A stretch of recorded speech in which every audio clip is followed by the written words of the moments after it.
October 10th, flash crash in crypto.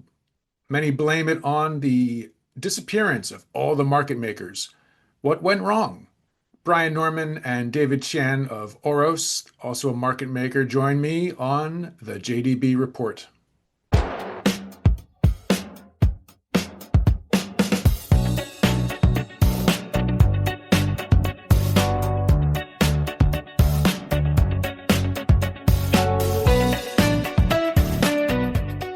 David Qian and Brian Norman from Auros, welcome to the JDB Report. Thanks, Shane. Happy to be here. Pleasure to be here. Thanks for having us on. So Auros is an algorithmic trading and market making firm. You specialize in providing liquidity into the digital assets space. And I'm pleased to speak with you guys to shed some light on what happened on the October 10th crypto meltdown, primarily on the Binance exchange. This is a $19 billion write-off, impacted a lot of investors and firms. And so we just want to get a sense of, from your point of view as a market making participant, to help us better understand what happened and how people can think about this and protect themselves. So I don't know which one of you gents would like to start, but Brian, you want to maybe just quickly introduce what you do there, and then we'll get David's side. Yeah, absolutely. So I guess first of all, I'm the CFO for Auros. So basically, I just kind of oversee all the financials and that type of thing. Davey, I'll let him introduce himself, but he's in charge of our arbitrage trading. So kind of at the coal face of dealing with all the things that probably happened during that day and kind of seeing the entire crash. So as Brian said, I'm the head of team arbitrage. So I manage a team of traders that do a lot of sex versus sex arbitrage and sex versus dex arbitrage at Auros. And yeah, like we basically make sure that prices stay in line between exchanges.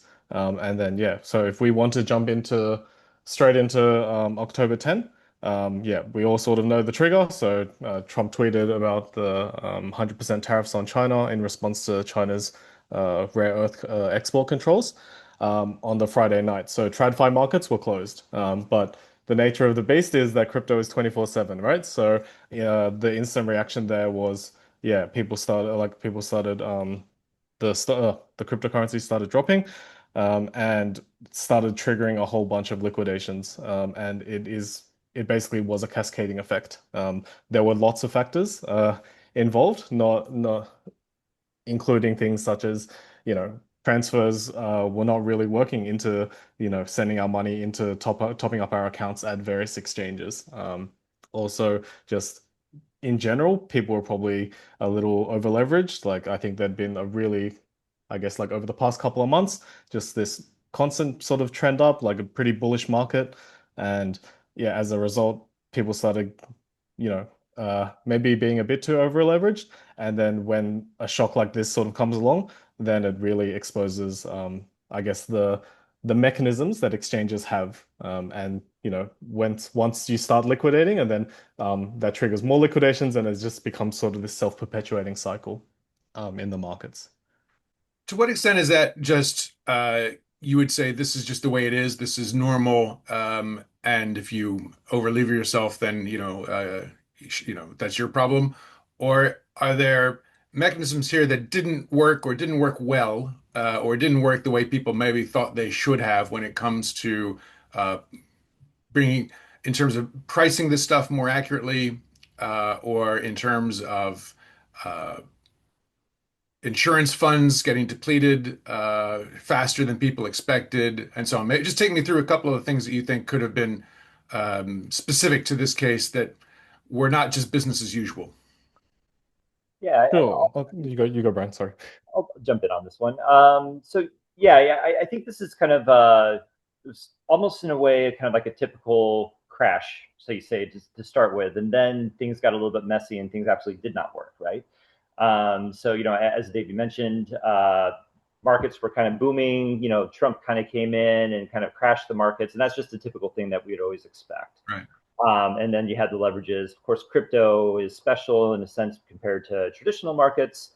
where you have higher leverage. So, we can get up to like 125x on leverage. And of course, especially when people are assuming that everything's going to go to the moon with Bitcoin prices and everything, when you have that much leverage, it's much easier to start kind of having these cascaded unwindings that happen. The thing that really kind of stuck and didn't work that day is that Binance had a really bad day. So Binance, of course, is the largest centralized or decentralized exchange out there. And we primarily trade off of Binance along with other exchanges, of course, because we're doing things with arbitrage. And when they had all these liquidations happening, a couple different things happened, really. So one is they internally use their own kind of platform for pricing of all the different types of tokens. So they don't use like external oracles like Pith or Link or some of these other ones. They have all their internal data, and we also use that obviously for our own pricing as well as like all the other exchanges that are out there. So when some of these tokens that were being used as collateral to kind of help the positions for a lot of different traders got mispriced, particularly in the stablecoin side. So stablecoins, of course, are always supposed to be pegged 1-to-1 to the US dollar. And when something like that goes to, let's say, 65 cents, all of a sudden your collateral is worth 65% of what it should be. And that will increase the entire kind of cascading waterfall of liquidations that are happening. Now, of course, at this point in time, you have a market panic. So everyone's trying to get onto Binance, trying to recollateralize, trying to fix their positions, trying to move assets out, in and out, and it just simply couldn't handle the volume. So you've got Binance liquidating assets based on just the algorithms and everything that's kind of happening. You got people that can't get in. You got mispricing of the assets. And this just sent everything into this downward free fall spiral, which basically was why the price of Bitcoin went from about 125,000 down to 105,000. Once things started to stabilize, Bitcoin was able to kind of regain some of the pricing, probably went back a little over 110, about 112. But that's really what happened. So you did have these like fundamental breakdowns in the Binance infrastructure that really accelerated all of these liquidations. Right. One thing I've read that's different with a crash in TradFi is that in a New York Stock Exchange or NASDAQ, there are minimum provision requirements for market makers. Talk me through what is the role of a market maker. Tell us a little bit about what you guys actually do and what liquidity provision means, and if you can maybe give me a sense of what that means in the TradFi context, as well as what we're talking about today in terms of crypto. Sure, I can take this one. So, yeah, market making in general is just there are firms out there that will take sort of both sides of a trade, like provide markets for both sides of a trade, because whether it be options or whether it be actually in the underlying, sometimes the markets are just not liquid enough or like tight enough for people to actually be able to trade against, right? The classic TradFi example is probably options market making, because for a particular stock there may be like hundreds and hundreds or thousands of options, right? And not all of them are going to be quoted equally tightly, right? So, TradFi firms will, develop a model based on the risk of the stock and how much it moves, and then be able to price various parts of the curve, and by providing sort of markets in which people can trade against, right? And in crypto, it's kind of similar, right? Like for a particular token, at least like on, say, for example, like a launch, there's not enough inventory for people to actually buy. So market makers are there to provide sort of this backstop where they can be like, hey, I'll buy at this price and I'll sell at this price, and provide a tighter market for retailers to trade against, and sort of enable like the orderly sort of trading, instead of, if there was no market maker, then you may just be looking at a pretty empty book, a pretty sparse book. Whereas with a market maker, they'll sort of come in with various layers, like provide much more liquidities for people to trade against, and just make sure that the price discovery between exchanges or in that particular coin is just much more orderly. What happened in the Binance case, where for periods of time there was basically no order book action, there was no liquidity? Why did that? why did the industry as a whole seem to retreat from this for periods of time? Yeah, sure. So for this one, I think the idea has to sort of come from if I like if let's not just talk about this particular example, but let's say I have two different tokens that one is like vol 100 and one is vol 16, right? I would quote those quite differently, right? Like for one that is vol 100, it is the coin is moving around like crazy, like 4 or 5% a day, that sort of volatility. Whereas the one that is vol 16 is like, okay, it'll move like 1% a day, right? So naturally, for the one that is more risky, you will quote that wider, right? So in this particular case, when there is a market crash, and then we have automated algorithms that are looking at how these various tokens are moving, and if they're moving 50% in one day, or like some of the alts went down to like 90% or 99%, right? Like the equivalent volatility of that is like, I don't know, like 1600% a year, right? Like it's crazy, right? So it's not that the liquidity disappeared. It was for the at least from the market making perspective, is because of the volatility, we quoted according to the risk that we were willing to accept for how much the tokens were moving. In addition to that, right, the fact that we trying to transfer like and tried to like top up our accounts on the various exchanges was during these sorts of times is slower. We have to wait longer for confirms, and just the process just is not as nice from the exchange side. That just further hampers the market maker's ability to provide these prices, because you need to make sure that you have enough inventory, that you have enough, in your margin accounts to make sure that you can actually quote these prices. So And there are a number of effects there. Yeah. and David, we're primarily talking about automated processes here, right? We're not talking about you're not sitting there making a human decision, or are you? No. No, no, no. With so many like hundreds and hundreds of coins across like 20, 30 exchanges, like there's no like a person there clicking the screen saying, "Oh, I'm now going to be much wider," right? Like these are all algorithms running now that basically monitor what's going on in the market and will change our quoting, the way that we trade, all on the fly as the things are changing in the market. Yeah. And what are the incentives for market makers, particularly in times of stress? I mean, are, do you get paid by exchanges to provide liquidity? Do you pay to participate in the markets? Does it change? And are there ways that we could rethink the structures of, at least on the centralized crypto exchanges, so that when there is a stressful moment, that the incentives would be such that you'd still want to remain in the market at some level?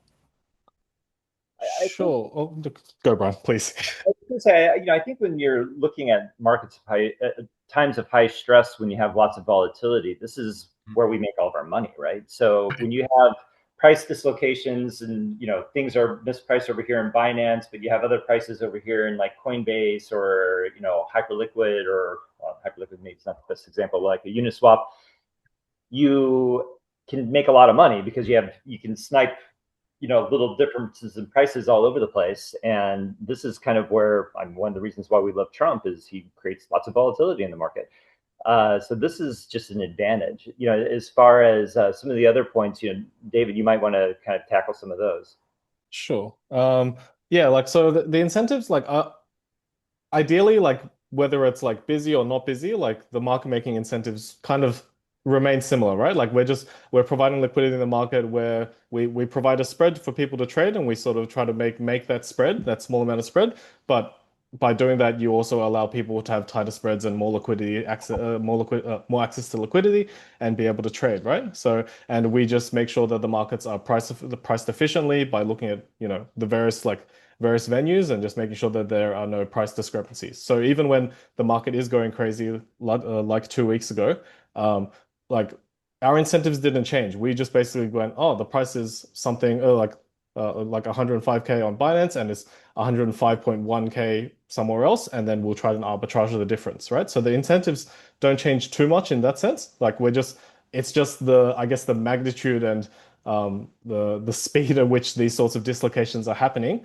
just like increase like a magnitude, right? So yeah, like in terms of I guess like how to align exchanges and maybe market makers a bit more is if it was just easier for like the market makers to not be worried about other things, right? Like if, say, for example, like we could like there were no like delays in transfers of tokens, and we didn't have to worry too much about getting liquidated ourselves, then we could just purely focus on the market making side of it and just be like, okay, well, spend more time like monitoring the algorithms and instead of just running around worrying about like, oh, like where do we need to top up money?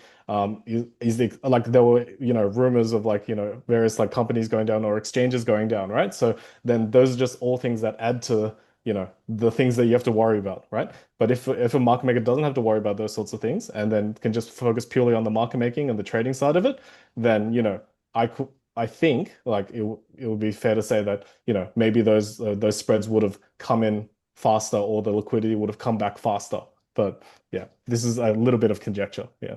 Yeah. And could you also maybe just explain a little bit about how to make those improvements, how to take some of those risks off your plate? Where are the touch points that can be addressed? Is this an infrastructure question or a compute question, just a speed question, or is there something also in terms of the way that exchanges are designed? That's a good question. I Maybe I mean, can talk. Oh, yep. I think you look at it in some ways, that there's things that are obviously in place for the traditional finance market that aren't Mhm. in place in the crypto market. Obviously, as we've touched on, crypto's 24/7, right? And you don't, so you never stop. Like, and this is one of the problems that we'll even have when we're trading with exchanges is that, their data may not necessarily always match our data. We think certain trades will go through, and there's these moments where they're like, nope, nope, that didn't happen. And we have to constantly reconcile things. We can't settle like at any point in time, like at the end of the day, where you just kind of can figure out and just kind of like, okay, everything's been cleared, we've settled everything, we now are aligned with where the books are. It never stops for us. And so that's kind of an inherent cool part of the market, but it's also a very stressful part of the market. And because of the 24/7 nature, you don't also have these like circuit breakers. Right. So, in the traditional market, when you see something go really, really crazy, whether it's for a certain stock or the entire market in general, the market will close, give people a chance to recollateralize their positions and move things around. You know, we just didn't even have those opportunities. Especially if Binance isn't working properly and you can't, recollateralize your position at the moment, you get liquidated. So these are just differences between, the traditional market and the crypto market that we just are constantly having to deal with. Is there an opportunity or is there any potential for a circuit breaker or perhaps some new idea that emerges from the crypto space to create a similar effect? What is it about that 24/7 nature that, in your view, makes that difficult, and could there be workarounds? I, I'm not a specialist in the actual exchanges themselves, and they might be able to kind of add some more into this. But I do think that there are probably, especially when it comes to individual tokens, Mhm. that if there is some type of price or something like that that happens, you probably could do something where like you could freeze the trading of that token for a specific point in time to kind of realign certain things. Especially when it comes to things like stable coins or other assets that actually have a determinable value outside of your exchange. And this Mhm. is where prices that could potentially be coming in from oracles could also help out the situation. And I think this will grow in importance, especially when you have like real world assets coming online and stuff like that that are being tokenized. There's going to have to be some type of mechanism for this to Okay. ensure things are aligned. Yeah. And last question from me is, should there be some TradFi-like measure to require some sort of minimum liquidity provision by market makers? You have that, as I believe there are different regulatory standards in traditional equities. Um, is that a fair ask for market makers in crypto, or are there reasons why that would not be a good idea? Um, Yeah, I think this is more of an artifact of just, I guess, how new, like relatively, how new crypto is compared to the TradFi markets. Like in the TradFi markets, you just have a lot of, um, yeah, just a lot more procedures and processes have been put into place, and a lot more, I guess like the roles of particular participants in the market are just way more set in stone, right? So things like what would I say? Like, yeah, the provisions for a market maker, like to be part of a market maker program for a particular exchange in TradFi, they have a long set of requirements that you need to meet, and therefore that's how they've done it. In crypto, that doesn't exist yet, I would say. So it is an idea, and is something that I think can be open for more discussion, absolutely. Because like you do see the good side of it. Like if we go back to say the circuit breakers question, right? Like in the US, they've kind of got a similar situation to crypto where they've got like 15 plus exchanges all trading US stocks, right? And then they've implemented a system of NBBO, right? Which is just like you have to, each exchange has to basically respect the NBBO. And also the circuit breaker protocol is all of those 15 plus exchanges are held to account, right? And it's all regulated in the same fashion, right? And in crypto, it's we have 20, 30, like hundreds of exchanges all trading the same, a similar set of tokens, right? But to organize all those exchanges and say to them, hey, we're going to hold you to this then, and when we say there's a circuit breaker, all you guys have to stop your trading. I feel like that we're quite a bit away off that. So we can use the US as maybe a model, but there's no sort of like unifying, I guess, law or protocol or regulation that will hold all these exchanges to that level. And let's flip the question around. What, from the experience of this crash, where's the resiliency in blockchain finance? What is it that you guys have to teach the people in TradFi? Yes, there are crashes, there's these problems. Is there another side to this story besides just a big crash? Well, it didn't totally wipe us out. So, I mean, that's good.